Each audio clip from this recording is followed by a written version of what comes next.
Concluindo, então, a oxigenoterapia, né? O tipo de oxigenoterapia, a última que nós temos aqui, então, é a intubação orotraqueal, né? Para aquele paciente que vai precisar de um acesso mais direcionado, né? Mais emergencial. Então, é um procedimento que consiste em substituir durante certo tempo as vias respiratórias superiores do paciente por um tubo de borracha ou plástico. O tubo é provido de um balonete, aqui, que se insufla a partir do exterior. Então, por aqui a gente pega uma seringuinha, vem sempre descrito aqui qual é a quantidade de ar que a gente tem que injetar, né? E aí, quando a gente injeta aqui o ar, ele infla esse balonete, né? Esse balonete ele vai estar aqui posicionado aqui dentro da traqueia, né? Antes da carina. E aí, aqui dentro ele vai inflar e ficar do tamanho da traqueia para que ele não saia, tá? Olha aí, ó, as cânulas endotraqueais, né? Então, para vocês observarem como existem diferentes tamanhos de cânulas, tá? Cadê minha setinha? Tem cânula aqui bem pequenininha e bem fininha, que é um modelinho mais infantil, e tem tamanhos um pouco maiores. Então, por isso que a gente precisa ter tamanhos diferentes também de lâminas de laringoscópio, tá? O laringoscópio, ele são essas lâminas aqui de metal, tá? Que aqui na pontinha, que tá até aceso, ó, é uma lanterninha, né? Para conseguir direcionar e enxergar no posicionamento na hora da intubação. A intubação ela é exclusiva da equipe médica, né? Só médico que faz a intubação, a gente só auxilia ali, né? Durante o procedimento, né? Essa parte aqui do laringoscópio, ela tem pilhas, então ela vai estar sempre dentro do carrinho de parada, mas dentro do carrinho ela deve ficar sem as pilhas, pelo risco de extravasamento, porém, o carrinho deve ser checado uma vez ao turno e deve ser testadas as pilhas, porque na hora que a gente precisar, essa lanterna tem que funcionar bem, tá? Conforme o tamanho da cânula escolhida, vai ser o tamanho da lâmina também. Para intubação, então, é necessário que se tenha ambu, né, para a gente poder fazer então ali a ventilação direta, e se for necessário, então vai se instalar um ventilador mecânico. Posteriormente, claro, né? Aqui eu botei uma imagem só para vocês enxergarem, né? O laringoscópio aqui posicionado, então ele traciona aqui a base da língua para conseguir passar com o tubo aqui pela laringe, ó, e entrar na traqueia. Observem que aqui dentro da traqueia, né? Tá o balonete, olha, onde vai fazer a expansão do balonete, né? Aqui também, olha lá o balonete, né?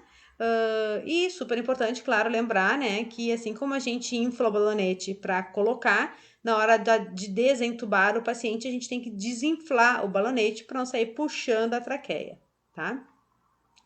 Os efeitos secundários, então, da oxigenoterapia como um todo, tá? Ela pode reduzir o estímulo respiratório do dióxido de carbono e produzir uma depressão respiratória, tá?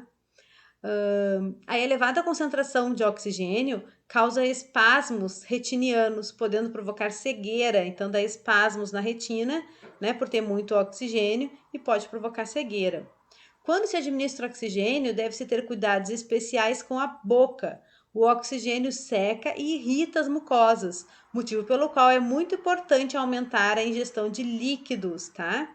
E é aqui que eu coloquei para vocês, ó, a diferença entre o veneno e o remédio é a dose, tá? A gente chama, às vezes, né, aquele paciente que, por exemplo, o paciente de POC, que é o que nós vamos falar daqui a pouquinho, é um paciente que ele nunca vai conseguir chegar em saturação de 100%.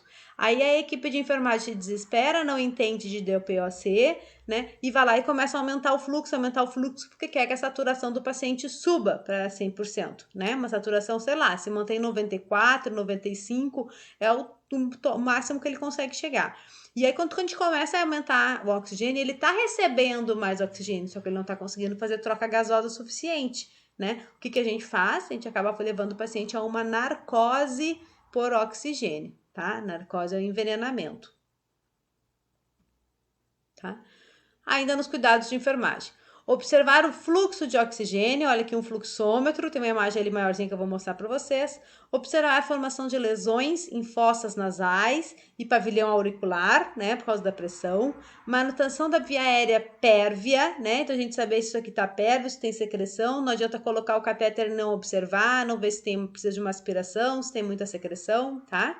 Boa vedação e adaptação à face do paciente, de modo a garantir a oxigenação desejada, no caso das máscaras, aspiração das vias aéreas quando necessário, mensuração de oximetria de pulso, sempre utilizar um sistema de umidificação para evitar ressecamento de mucosas. Olha aí o fluxômetro, né? Então eu coloquei 2 porque eu queria mostrar para vocês 2 coisas importantes para a gente avaliar, tá? Aqui é quantos litros então o médico prescreveu, né? 3 litros, 5 litros, tá? Uma galera entra lá e diz assim, ah, não sei quanto colocar, vou colocar no 10, né? Bota no 10, bota no 7, né? Como se isso fosse padrão, né? Bota no 10, bota no 7, né? Então, a gente tem que saber quanto colocar, qual é o objetivo, qual é o dispositivo que eu tô usando para saber quanto que aquele dispositivo suporta, tá?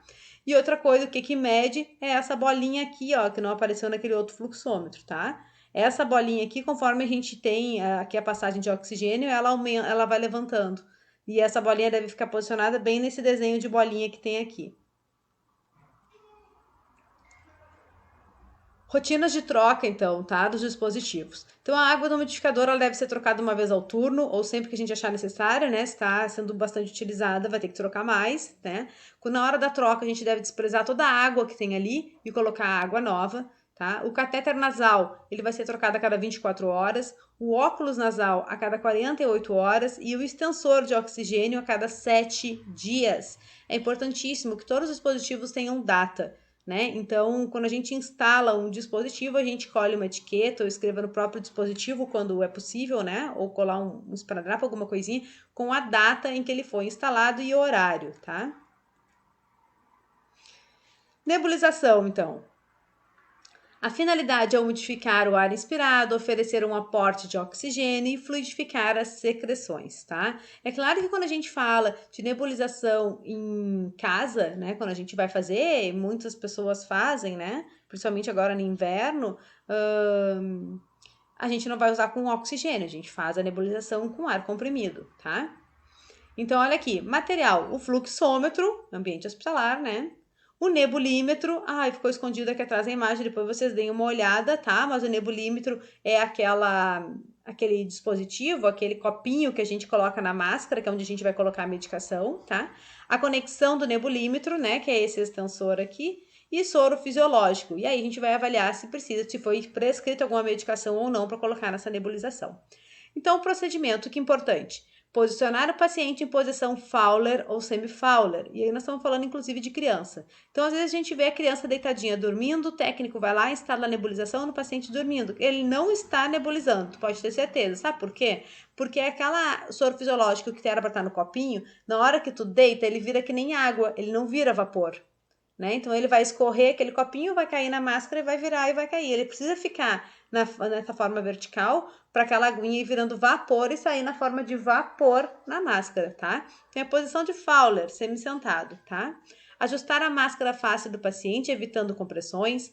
Abrir o gás e ajustar o fluxo do ar entre 6 a 8 para nebulização. Orientar o paciente a respirar pela boca, né? Então, instalei nebulização, paciente respirando com boca aberta, tá? Deixar o ar comprimido ou com oxigênio, né? Se for prescrito, ligado até o término da solução prescrita, estimular a tosse e orientar o paciente a eliminar a secreção sempre que necessário. Né? Então, vai dar vontade de tossir, ele pode e deve tossir. E aí tem um detalhe importante, tá? Em nebulização de crianças, principalmente. Às vezes eles se assustam ou se incomodam e choram, principalmente se eles estão dormindo e a gente tem que acordá-los para nebulizar, né? Porque ele não pode ficar deitado. Então, a gente vai ter que sentar a criança para nebulizar. E eles choram, tá? As mães ficam preocupadíssimas, super chateadas, tá? Mas tem um lado bom. Chorar é muito bom. Quando a criança chora, ela está de boca aberta. E quando a criança chora, ela faz profundas inspirações. Ela faz assim, no meio do choro, não faz?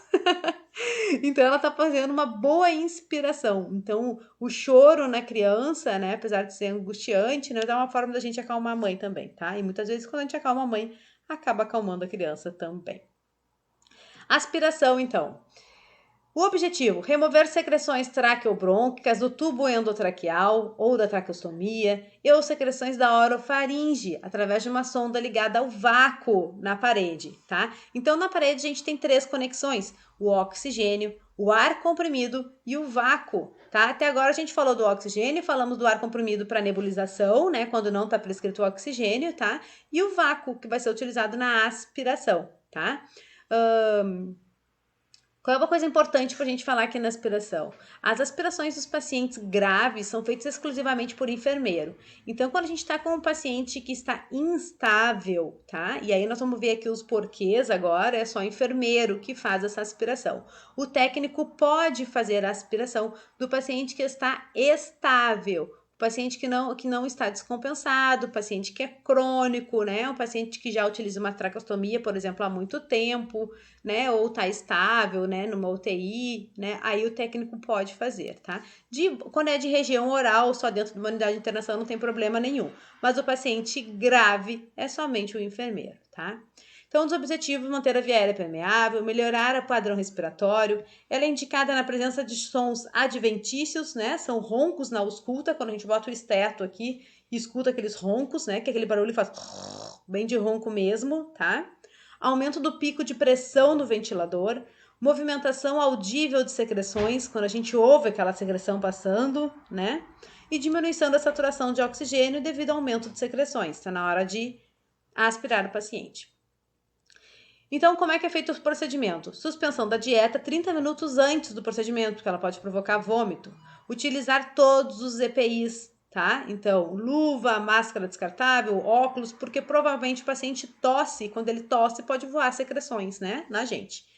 Então, evitar ficar em frente, né, do tubo endotraqueal ou da traqueostomia durante a técnica devido ao reflexo de tosse. Manter a luva estéril na mão dominante. A outra mão pode estar só com uma luva de procedimento, né, porque ela vai só mexer aqui nos compartimentos. E a luva estéril, que vai estar, no meu caso, é a mão direita, ela fica, então, com os dispositivos, né, com o próprio catéter.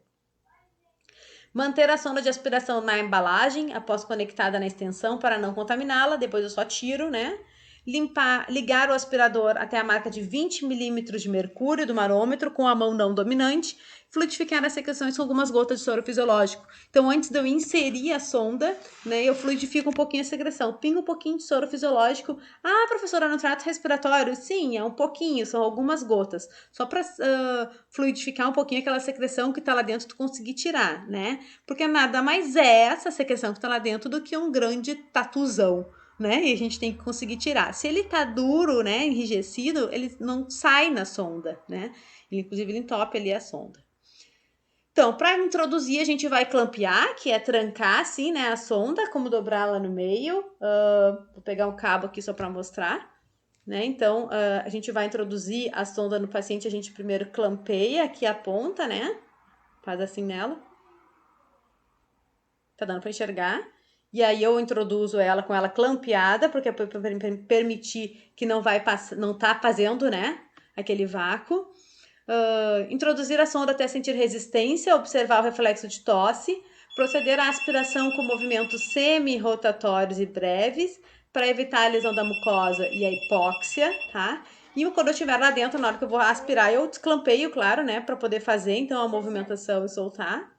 Manter o catéter por no máximo 10 a 15 segundos e aguardar que o paciente se recupere entre uma aspiração e outra. Uma técnica que a gente utiliza muito é o momento que eu clampeio, introduzir, né, no paciente a sonda. Quando eu for desclampear, né, quando eu soltar que o clamp e começar a aspirar, eu tranco a minha respiração, que é pra gente ter uma ideia do que são 10, 15 segundos, porque aí eu começo a sentir já um desconforto, tá na hora de ir puxando e tirar a sonda, tá? Então, por exemplo, a gente poder controlar um pouquinho da respiração. Descrever o aspecto, a cor e a quantidade da secreção aspirada e as condições do paciente durante o procedimento no nosso relatório de enfermagem e observar durante o procedimento quais foram as reações do paciente, né? Se ele ficou sudorético, se teve cianose, é uma falta de ar, deixei muito tempo lá dentro, tá? O ritmo respiratório se alterou, principalmente na expiração traqueal, que pode provocar reflexo vagal, induzindo a uma bradicardia ou parada cardíaca. Lembram que a gente até falou sobre a manobra vagal, tá? Então, de aspiração de secreções é isso daí, né? Então a gente deu uma revisadinha em anatomia, oxigenoterapia e aspiração, né? Pra gente poder então entrar agora nas duas patologias que eu reservei pra gente como modelos aí, né? Porque existem várias emergências respiratórias. A gente continua no próximo vídeo.